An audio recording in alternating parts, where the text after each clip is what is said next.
Heilbronn, Germany. In the woods of southern Germany, something is upsetting the local wildlife.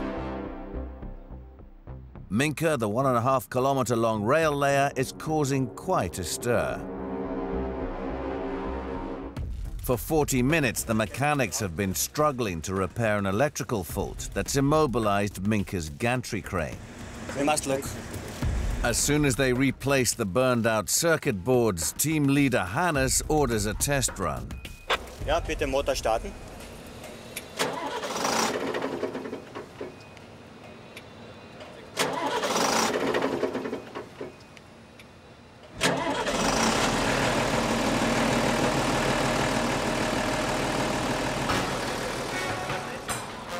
For now, the repair is holding, and with the crane up and running, Minka can get back to business. On a flat, open section of track, the shoulder excavators go to work scooping up old ballast. Moving at 250 meters per hour, Minka can process 2,000 tons of the rocky rubble per day. From the excavators, conveyors take it through the washers where it's thoroughly scrubbed. From there it goes to giant hoppers where it's mixed with fresh ballast before being laid down to form a stable bed for the new rails. It's a crucial job, and Minka does it fast and well. But on the line ahead, Scout Bertram Reiter has spotted something that could make it a whole lot harder.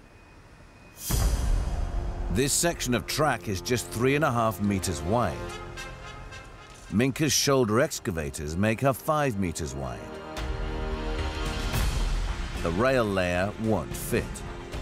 But when things get tight, Minka can slim down.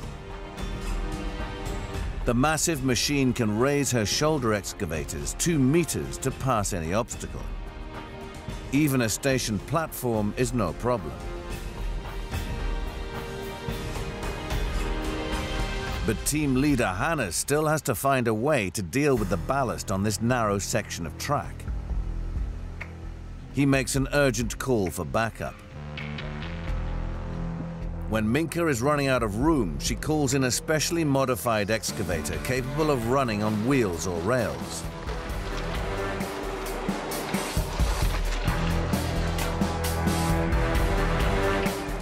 The mini digger is hard at work in no time.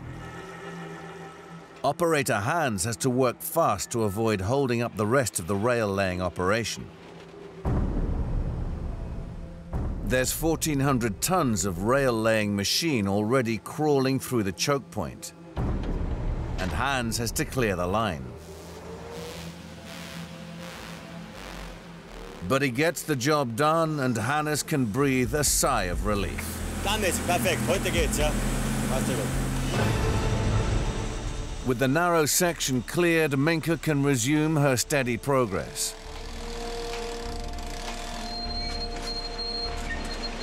But before long, the trusty train has to make an unscheduled stop. Under the pressure of hard braking, one of Minka's wheels has deformed. This wagon holds Minka's fuel reserves. Without it, Minka only has enough gas to keep going for 1 more hour.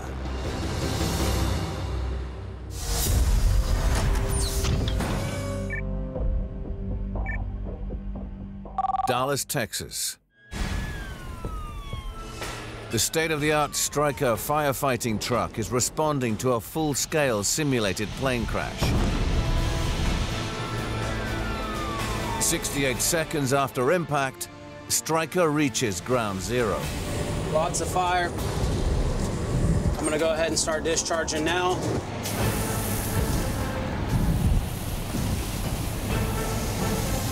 Stryker's 7.4 square meter glass windscreen gives Cody a panoramic view of the crash site. Stryker's front pump sprays water over the burning hulk at a rate of 1,250 gallons per minute. The colossal rainstorm gives ground crews cover from the flames to get in close to the aircraft. Our guys on foot are going to go in and give a good exit corridor for anyone that might be on a down plane. All right, they're going in, they're fighting fire.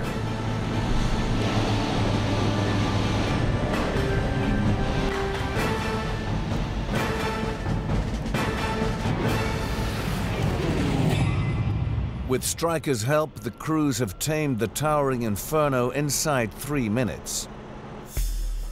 In a real terrorist attack, Stryker's speed would have saved hundreds of lives. Fire Captain David Mosley is exhausted, but impressed with the new machine. With its high-flow turrets, we can actually reach from the front of the plane off the nose all the way to the back, effectively shielding an entire side of the fuselage from fire and providing an exit corridor for those passengers. The training is hard on man and machine, and it's about to be put to the test.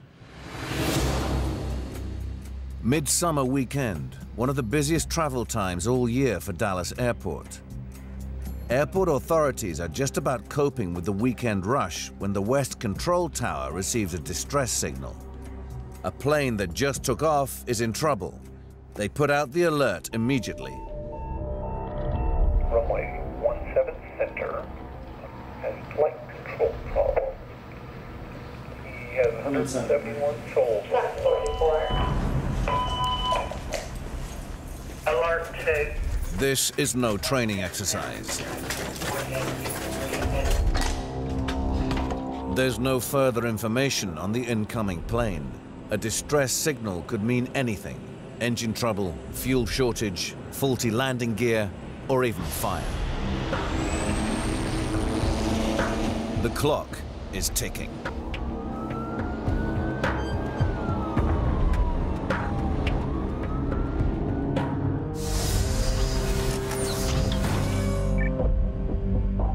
Heilbronn, Germany.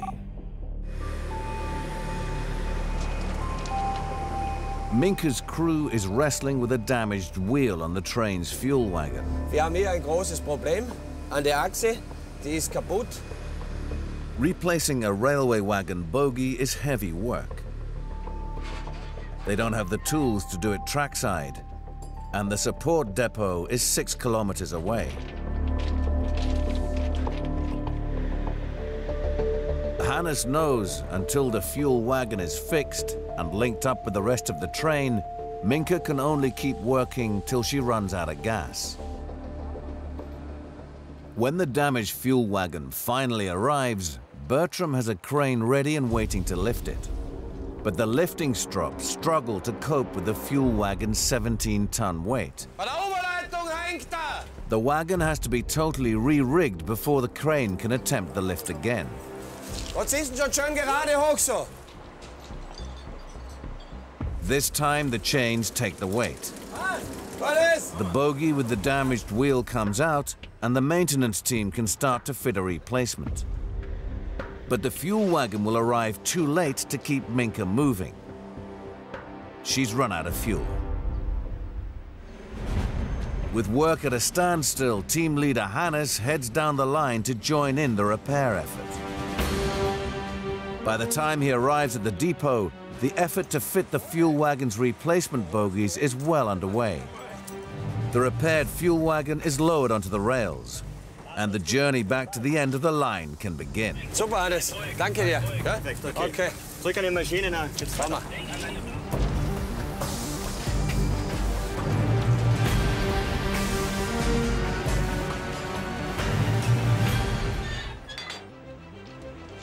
As soon as the wagon arrives, Minka's crew wastes no time hooking it up to the train.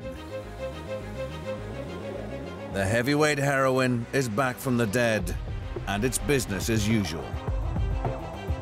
Minka lays 250 meters of new track every hour. She's on a roll. But just as Minka gets within a few hundred meters of the finish, engineer Wolfgang spots a serious problem. The end is tantalizingly close, but Minka might never get there. Just 400 meters ahead, Team Scout Bertram Reiter has identified the end of the section of rail that needs replacing. This is the last sleeper. Once Minka lifts this, her job is finished. The problem is the old sleepers in Minka's path have changed from steel to wood. and Hannes will have to reset the track relayer to handle sleepers of different dimensions. But when he gets to grips with the machine, Hannes finds he has a much bigger problem on his hands. The track layer piston is broken. This one tiny part has stopped a 1,500-meter-long train. Wolfgang starts to change the settings. Haben wir sicherlich da das Gelenkauge, ja, stimmt. Hannes urgently calls for a replacement piston. But he's out of luck. Minka is made of almost 1 million components. It's impossible for her to carry spares for all of them. What she can do is make them. Deep inside Minka is a workshop capable of fabricating any component.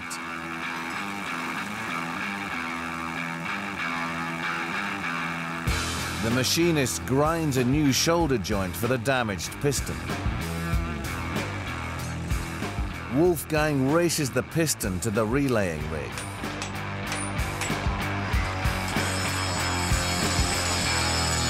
Passt, Jungs, super gemacht. Perfekt. Spitzenzeit. Jetzt geh weiter fahren. Passt. Minka gets back to work, and soon the last few sleepers are vanishing beneath the train. After 3 grueling days on the rails, she's made it. In just 72 hours, Minka and her crew have replaced a record 6 kilometers of track. Wo sollen Sie machen? Die Hände rausgeben, Land, oder was? The commuters of Heilbronn will get to work on time. And the local car factory isn't going to run out of room anytime soon. All thanks to one magnificent machine.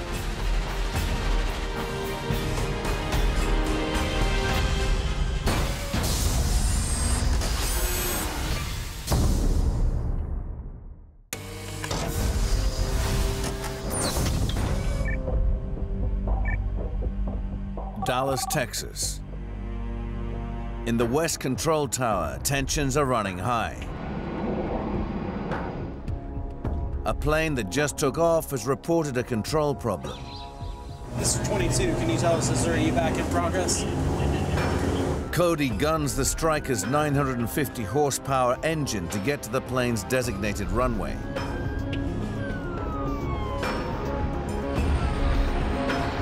The controllers give the stricken plane clearance to turn around and land immediately. The firefighters can only wait. In spite of the control problem, the pilots still managed to land it safely.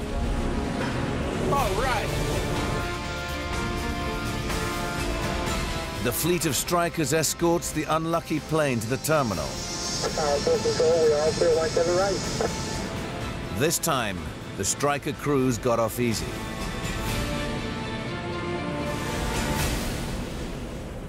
They never know where the next call-out is going to take them. And no matter where a plane crashes, Striker's crew has to be able to get it to the scene. So DFW training officer Lewis Warren is putting firefighter Jennifer Vegas through her off-road driving test. Push that Striker to its limit. Full throttle. I want you to max it out. All right.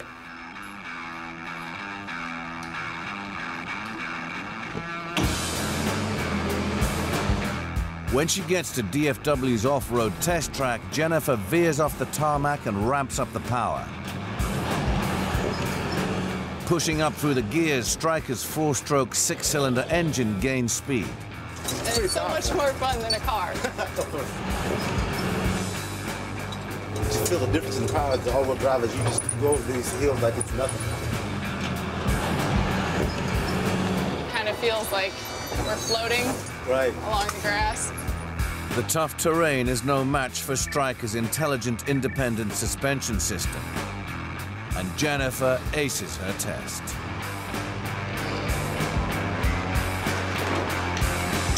All right. Good job. Good work, girl. All right. Driving the Striker off-road is kind of like a hovercraft floating on water. You really don't even notice the big dips. It's amazing how smooth it is. In any plane crash, the most deadly and difficult job for firefighters is getting inside the burning wreck to tackle the blaze.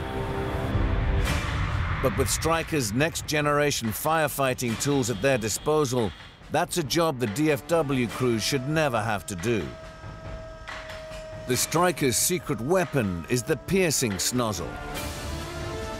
This revolutionary tool is mounted on a super flexible cherry picker with a 20-meter vertical reach to access any part of a burning plane. And the sharp, high-tensile steel tip can pierce through the skin of an airplane like a knife through butter. Once inside, it unloads water at a rate of 250 gallons per minute, quenching even the fiercest fires.